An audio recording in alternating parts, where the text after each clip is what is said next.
인사하겠습니다. 우리 고사리 인사 한번 할까요? 고맙습니다. 사랑합니다. 이해합니다. 이제 제법 날씨가 쌀쌀해진 거 보니까 이제 가을도 오고 이제 겨울이 곧 오는 것 같습니다. 우리 몸은 추워도 우리의 마음은 늘 따뜻했으면 좋겠습니다. 사람은 누구나 저마다의 이유를 가지고 예수님을 찾아옵니다. 요한복음을 읽어보시면 이것이 가장 잘 드러나고 있습니다. 요한복음 3장에 보시면 니고데모가 예수님을 찾아옵니다. 그 이유는 영생을 알고 싶어서 사람이 어떻게 하면 영생을 얻을 수 있습니까? 그 예수님께 영생을 얻고 싶어서 예수님을 찾아왔습니다. 요한복음 4장에는 왕의 신하가 병든 아들을 고치기 위해서 또 예수님을 찾아옵니다. 또 요한복음 6장에 가시면 예수님께 먹을 것을 얻으려고 수많은 군중들이 또 예수님을 찾아옵니다. 즉 사람들은 진리를 알기 위해서 혹은 병을 고치기 위해서 또는 마음의 문제를 해결하기 위해서 경제적인 어려움을 해결하기 위해서 이 각자의 필요에 따라서 예수님을 찾아옵니다. 오늘날 우리가 교회를 찾아오는 모습과 별반 다르지 않습니다. 그래서 요한복음에 보시면 찾다라는 단어가 굉장히 많이 나옵니다. 이 21장, 총 요한복음이 21장입니다. 이 21장인데 이 책에 찾다라는 말이 27번 나옵니다. 거의 한 장마다, 네 장마다 한 번씩 찾다는 말이 나오고 있습니다. 사람들이 예수님을 찾아오는 장면이 많이 나옵니다. 여러분들도 처음 교회에 왔을 때를 한번 생각해 보시기 바랍니다. 그냥 오신 분은 아마 없을 겁니다. 처음 교회에 오실 때는 분명한 사연이 있고 이유가 있을 겁니다. 어떤 분은 질병 때문에, 어떤 분은 마음이 너무 힘들어서, 어떤 분은 자녀 문제 때문에, 또 어떤 사람은 인생이 너무 막막하고 어려워서 예수님 좀 도와주세요 하는 마음으로 교회를 찾아왔습니다. 처음부터 내가 예수님 한번 좀 믿어봐야 되겠다 그렇게 마음먹고 오는 사람은 아무도 없습니다. 다들 사연이 있고 이유가 있습니다. 하지만 중요한 사실이 있습니다. 우리가 예수님을 찾아온 것처럼 보이지만 사실은 예수님께서 우리를 먼저 찾아오셨습니다. 요한복음 15장 16절입니다. 너희가 나를 택한 것이 아니요 내가 너희를 택하였다 말씀하십니다. 우리는 내가 스스로 결정해서 이번 주에 한번 교회 가볼까 그런 마음으로 온 것 같은데 그게 아니라 하나님께서 우리를 먼저 찾아오셔서 우리의 마음 문을 두드리시고 우리의 발걸음을 교회로 인도해 주셨다는 겁니다. 오늘 본문에도 보시면 예수님을 찾아온 사람들이 나옵니다. 바로 세례 요한의 두 제자들입니다. 35절 36절 말씀입니다. 또 이튿날 요한이 자기 제자 중 두 사람과 함께 섰다가 예수께서 거니심을 보고 말하되 보라 하나님의 어린 양이로다. 지금 세례 요한이 이 자기의 두 제자들과 함께 서 있습니다. 여기서 섰다는 말은 의도적으로 서 있었다는 의미입니다. 그냥 서 있었던 것이 아니라 무언가를 보려고 서 있었다는 거예요. 아마 세례 요한과 그의 제자들은 예수님의 사역을 옆에서 지켜보고 있었던 것 같습니다. 36절에 보시면 예수님께서 거니심을 보았다고 얘기합니다. 이 거니다는 뜻은 원어로 페리파테오로 행하다는 의미가 있습니다. 행하다. 세례 요한과 그의 제자들이 예수님의 공생의 사역을 멀리서 예수님이 어떻게 일하시는지, 어떻게 행하시는지 그것을 지켜보고 있었다는 겁니다. 그렇게 예수님의 사역을 지켜본 요한이 내린 결론이 무엇입니까?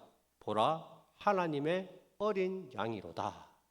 저분이 바로 하나님께서 보내신 우리의 죄를 위하여 하나님께서 보내주신 어린 양이다. 그런 결론을 내립니다. 예수님만이 우리의 죄를 위한 유일한 희생양이 된다는 것입니다. 요한이 예수님을 하나님의 어린 양이라고 하자 그의 말을 들은 제자들의 반응은 어땠습니까? 37절에 보시면 두 제자가 그의 말을 듣고 예수를 따르거늘. 세례 요한의 제자들이 그 말을 듣고 예수님을 따랐다고 말씀합니다. 여기서 그의 말을 듣고, 이 말은 들었다는 말은 계속해서 말하는 것을 들었다는 의미입니다. 요한이 한 번만 이분이 하나님의 어린 양이시다 얘기한 게 아니라 계속해서 이분이 바로 메시아시고 하나님의 어린 양이시다 계속해서 말을 했다는 거예요. 계속해서 자기의 제자들에게. 우리도 처음 교회에 올 때 누군가 우리에게 교회에 가자고 전도한 사람이 있었습니다. 만날 때마다 이번 주 구하면 교회 갑시다. 교회 가면 됩니다. 교회 가서 기도하면은 하나님이 해결해 주십니다. 하나님이 고쳐 주십니다. 교회 가면 너무 좋아요. 마음에 평안이 있고 기쁨이 넘치고 진짜 인생의 참된 의미를 발견할 수 있습니다. 나랑 같이 교회 갑시다. 이번 주에 우리 행복 나눔 축제하는데 가서 갑시다. 나랑 같이 하면서 만날 때마다 이렇게 전도를 하는 거예요. 만날 때마다 예수님에 대해서 얘기하는 거예요. 그래서 이제 왔잖아요. 때가 되니까 계속 보니까 지금 세례 요한의 제자들도 요한이 계속해서 말을 해서 이제 예수님을 따라가는 거예요. 예수님께서는 자신을 따르는 두 제자에게 담도직입적으로 이렇게 묻습니다. 우리 38절 말씀입니다. 다 같이 한번 읽어볼까요? 38절 시작. 예수께서 돌이켜 그 따르는 것을 보시고 물어 이르시되 무엇을 구하느냐? 이르되 랍비여 어디 계시오니까 하니 랍비는 번역하면 선생이라. 예수님께서는 따라오는 요한의 두 제자에게 질문을 던지십니다. 너희가 무엇을 구하느냐? 원어로 보시면 너희가 무엇을 찾고 있느냐는 의미입니다. 이 질문은 예수님께서 공생의 사역을 시작하시면서 사람에게 던진 최초의 질문입니다. 그래서 굉장히 중요한 의미를 담고 있습니다. 예수님께서 지금 이렇게 물으시는 거예요. 너는 왜 나를 찾아왔느냐? 무엇 때문에 나를 따르고 있느냐? 내가 너희에게 무엇을 주기를 원하느냐? 너희가 원하는 것이 무엇이냐? 그걸 지금 묻고 있는 겁니다. 여러분, 모든 인생은 무엇을 찾기 때문에 예수님을 찾아옵니다. 질병을 치료하기 위해서, 문제를 해결하기 위해서, 마음의 평안을 얻기 위해서, 인생의 의미를 알기 위해서, 경제적인 어려움을 해결하기 위해서, 각자의 필요를 채우기 위해서 예수님을 찾아옵니다. 오늘 여러분들은 무엇을 찾기 위해서 주님 앞에 나오셨습니까? 주님은 우리들에게도 물으십니다. 너희가 무엇을 원하느냐? 여러분, 우리가 지금 요한복음 1장을 보고 있습니다. 요한복음 서두에서 예수님께서 사람에게 던진 최초의 질문은 너희가 무엇을 원하느냐입니다. 무엇을 찾고 있느냐? 즉 너희는 무엇을 얻기 위해서 나를 따라오느냐 묻습니다. 그런데 놀랍게도 요한복음 마지막 장에 가시면 사람에게 던진 최후의 질문이 나옵니다. 너희가 누구를 찾느냐 물으십니다. 요한복음 20장 15절입니다. 무덤을 찾아온 막달라 마리아에게 이제 예수님이 질문을 합니다. 예수께서 이르시되 여자여 어찌하여 울며 누구를 찾느냐 하시니. 여러분, 마리아가 지금 예수님께서 묻히신 무덤에 찾아왔습니다. 부활하신 주님은 울고 있는 마리아에게 질문을 던지십니다. 네가 누구를 찾느냐? 보시면 처음 질문은 뭐예요? 무엇을 찾느냐? 근데 마지막 질문은 누구를 찾느냐? 질문이 바뀌었습니다. 이런 마리아가 무덤으로 간 것은 예수님께 무엇을 찾기 위해서 간 것이 아닙니다. 예수님을 만나기 위해서, 예수님 자체를 찾기 위해서 간 것입니다. 예수님께 무언가 필요한 게 있어서 찾아간 것이 아니라는 겁니다. 예수님이 빵을 주시기를 기대한 것도 아니고 예수님의 병을 고쳐주시기를 바란 것도 아닙니다. 마리아가 무덤을 찾아온 것은 오직 예수님 때문이었습니다. 예수님을 너무나 사랑해서 주님을 잃은 그 슬픔이 너무나 커서 무덤으로 달려간 것입니다. 예수님 자체를 찾기 위해서 예수님께 갔다는 거예요. 예수님이 주시는 그 무엇을 기대하고 찾아간 것이 아니라는 겁니다. 지금 마리아는 예수님을 찾고 있습니다. 그래서 주님은 마리아에게 무엇을 찾느냐고 묻지 않으시고 누구를 찾느냐고 묻고 계십니다. 여러분, 이것이 요한복음이 강조하는 메시지입니다. 우리의 신앙도 처음에는 무엇을 찾는 단계에서부터 시작합니다. 해결할 수 없는 문제를 해결하기 위해서, 삶의 고단함과 어려움, 한숨을 덜기 위해서 주님께로 나옵니다. 그것이 잘못된 것이 아닙니다. 누구나 그런 동기로 교회에 나옵니다. 그러나 매주 교회에 와서 하나님 말씀을 듣고 예배를 드리고 주님의 사랑과 은혜를 경험하게 되면 조금씩 변합니다. 주님이 주시는 것보다 주님이 누구신지가 더 중요해진다는 것입니다. 그렇게 신앙이 성장해 가는 것입니다. 무엇을 찾느냐로 시작했지만 결국은 누구를 찾느냐로 바뀐다는 겁니다. 우리가 처음 교회에 발을 들였을 때 한번 생각해 보시기 바랍니다. 그냥 가자고 해서 오는 경우도 있고 어떤 특별한 사건이나 또 마음이 힘들어서 교회를 찾기도 합니다. 그렇게 억지로 교회에 왔는데 어느 순간 하나님 말씀이 들리기 시작합니다. 찬양을 들을 때 마음이 뜨거워지고 기도하는데 눈물이 나기 시작합니다. 그러면서 조금씩 믿음이 생기고 신앙이 자라나기 시작합니다. 오늘 본문의 제자들도 똑같았습니다. 처음에는 무엇을 찾기 위해서 예수님을 찾아왔습니다. 그들에게도 분명한 필요가 있었습니다. 그런데 예수님을 가까이 보면서 그분과 함께 시간을 보내면서 동고동락하면서 그들의 마음의 변화가 일어나기 시작했다는 겁니다. 예수님은 단순히 문제를 해결해 주시는 분이 아니라 내 삶의 주인이라는 사실을 깨닫게 된 것입니다. 제자들이 예수님께 묻습니다. 랍비여, 어디에 계십니까? 어디에 머물고 계십니까? 이 말은 예수님 숙소가 어디입니까? 그 말이 아닙니다. 저는 예수님 곁에 있고 싶습니다. 그 말입니다. 예수님께서 말씀하십니다. 39절입니다. 우리 한번 읽어볼까요? 39절 시작. 예수께서 이르시되 와서 보라. 그러므로 그들이 가서 계신 데를 보고 그날에 함께 거하니 때가 10시쯤 되었더라. 아멘. 예수님께서 하신 첫 번째 말씀은 무엇을 찾느냐였습니다. 두 번째 말씀은 와서 보라. 직접 와서 경험해 보라고 제자들을 초청하고 있습니다. 제자들은 예수님의 초대를 받고 곧바로 예수님을 따라갔습니다. 그날에 함께 거하니 때가 제 10시쯤 되었더라. 그들은 예수님과 함께 그날 하루를 보내며 예수님의 말씀을 들었습니다. 예수님이 어떤 분이신지 직접 보고 직접 경험했습니다. 처음에는 필요 때문에 예수님을 찾았던 제자들이 예수님과 함께 머물면서 점점 변하기 시작했습니다. 무엇을 얻기 위해 주님 곁에 있던 사람들이 이제는 주님 자체 때문에 주님이 너무 좋아서 주님과 함께 머무는 자리로 바뀐 것입니다. 여러분, 신앙은 이렇게 자랍니다. 따라가는 것에서 시작하지만 머무는 자리로 주님을 알고 싶고 가까이 있고 싶은 자리로 점점 자라가는 것입니다.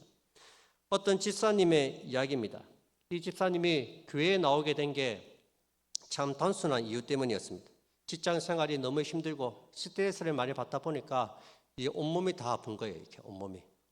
그때 이제 친구가 야, 교회 가자. 교회 가면 기도하면 하나님이 고쳐주시고 또 마음에 또 평안도 없고 야, 좀 나을 거다 하면서 전도를 했어요. 그래서 이제 목사님이 그 집사님에게 집사님 이제 참 그 전도한 분에게 참 잘 오셨다고 이제 매일마다 성경을 한 장씩 읽어보세요 하고 이렇게 성경 읽기를 권했다고 합니다. 처음에는 뭐 성경 한 장 읽는 게 그게 무슨 뭐 내 병을 낫고 뭐 이렇게 문제를 해결하는데 도움이 되겠나 싶었지만 그래도 성경을 매일마다 한 장씩 꾸준히 읽었다고 합니다. 그러면서 이제 놀라운 변화를 경험하게 됩니다. 처음에는 그냥 읽었는데 시간이 지날수록 누군가가 자꾸 자기 이름을 부르는 것 같아요. 말씀을 읽을 때마다. 나는 문제를 해결하기 위해서 말씀을 읽었는데 말씀에 있는 가운데 자꾸 자기 마음에 누가 내 이름 부르는 것 같아요. 성경 말씀 속에서. 그러면서 이분이 성경을 읽다가 주님을 만나게 됩니다. 그래서 이분이 깨달았다고 합니다. 내가 찾고 있었던 건 해결책이 아니었구나. 나를 위로하시고 품어주시는 하나님이셨구나.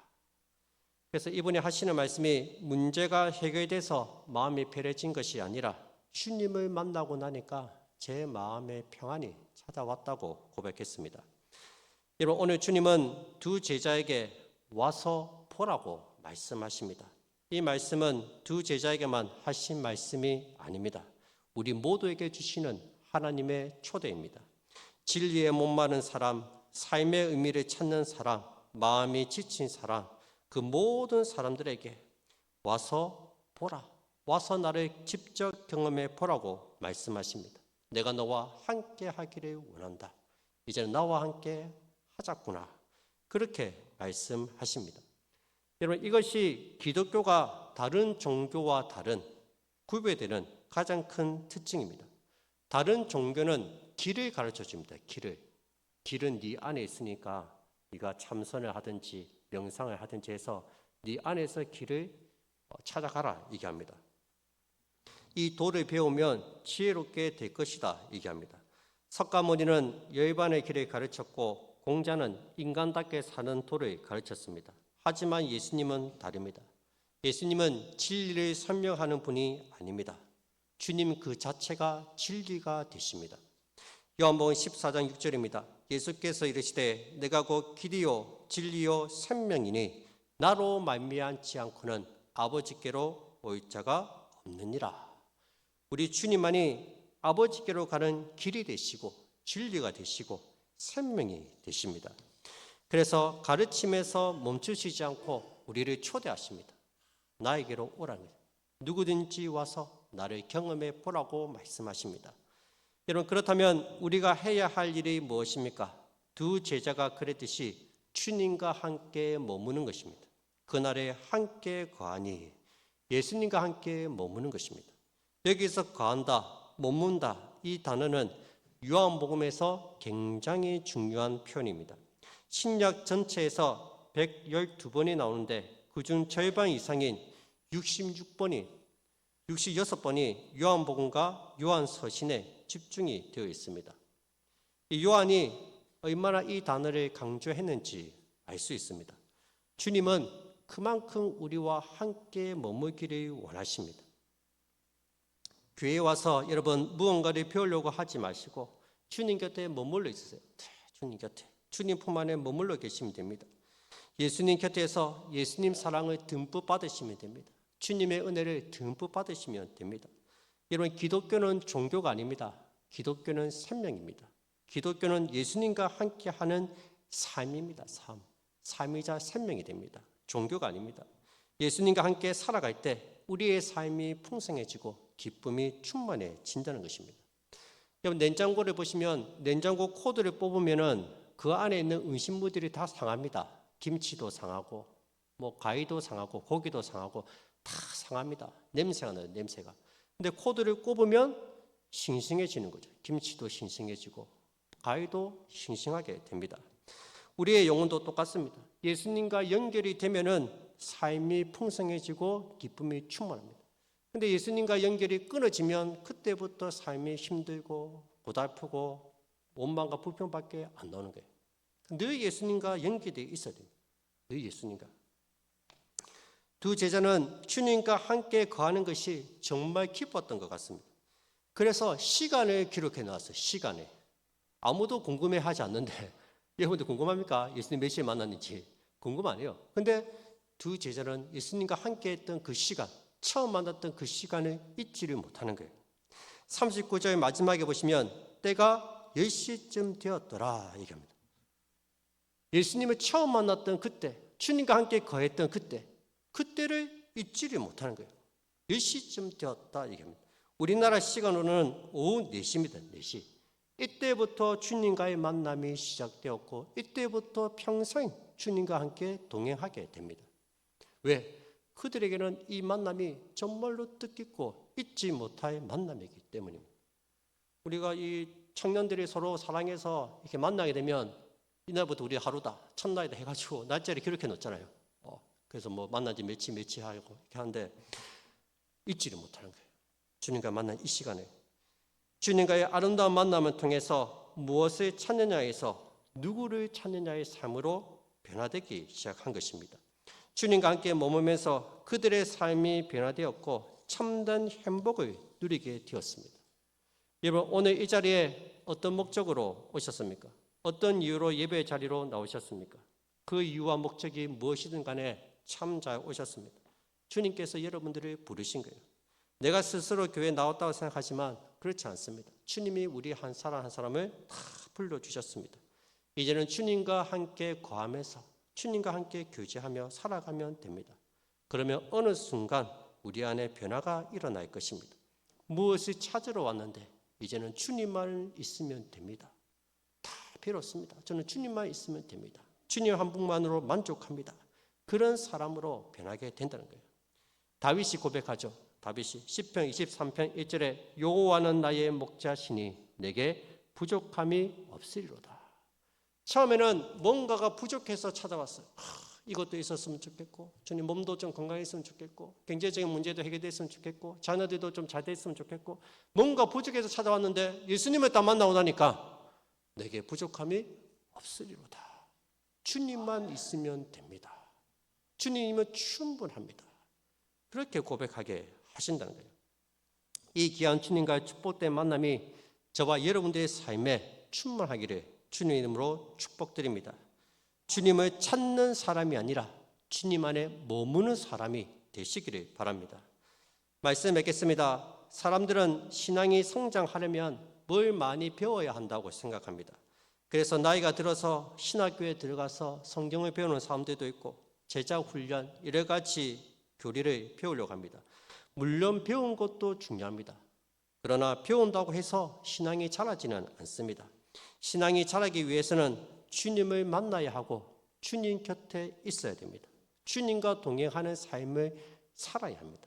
매 순간순간 주님과 함께 동행하며 주님과 함께 살아가는 삶, 그 사람이 하나님 보실 때 기뻐하는 사람이고 점점 신앙이 자라는 거예요.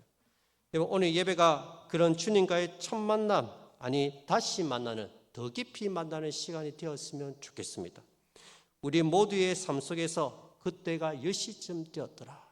내가 그날 이후로 내가 지금까지 주님과 동행하면서 살고 있지 않냐. 내가 이 날을 잊을 수가 없다. 이날 이후로 내가 주님과 더 깊은 교제의 자리로 만나게 되었다. 그동안 내가 하나님에 대해서 안다고 생각했는데 아니더라. 하나님은 내가 생각한 것보다 더 크고 위대하신 분이고 나는 진짜 하나님에 대해서 조금밖에 몰랐다. 근데 이번 기회를 통해서 주님을 더 깊이 알게 되는 그런 시간이 되었다. 그러니까 흔히 그런 말 하잖아요. 당신은 짜장면 좋아하잖아. 내가 언제 짜장면 좋아했어? 난 탕수육을 좋아하는데. 우리는 잘 몰라요. 부부라도 같이 살아도. 하나님도 똑같은 거예요. 하나님이 이런 분인 줄 알았는데 하나님이 경험하고 나니까 하나님 이거보다 더 크고 위대하신 분이에요. 더 놀라우신 분이에요. 그런 주님을 알아가는 재미가, 그 주님과 함께 나누는 그 은혜가 우리의 삶 속에 충만하시기를 주님 이름으로 축복드립니다. 같이 찬양하겠습니다. 우리 은혜.